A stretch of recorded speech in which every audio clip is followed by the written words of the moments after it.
Dvojku start. A tohle ještě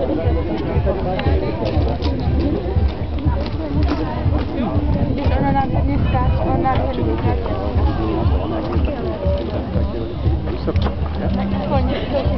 Před hlavy bylo cvičení pro dospělí. Jo.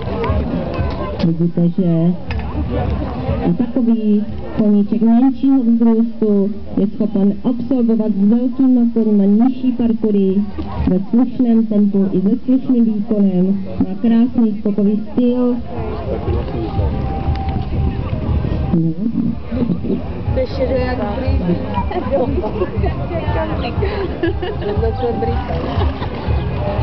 Co, Barči? Výborně se nám vede tato dvojice. A tady zakřikneme. Máme ještě 2 skoky před sebou. Ten červen, s tou červenou dečkou. Ona teď chrála, ne? Krása, perfektní.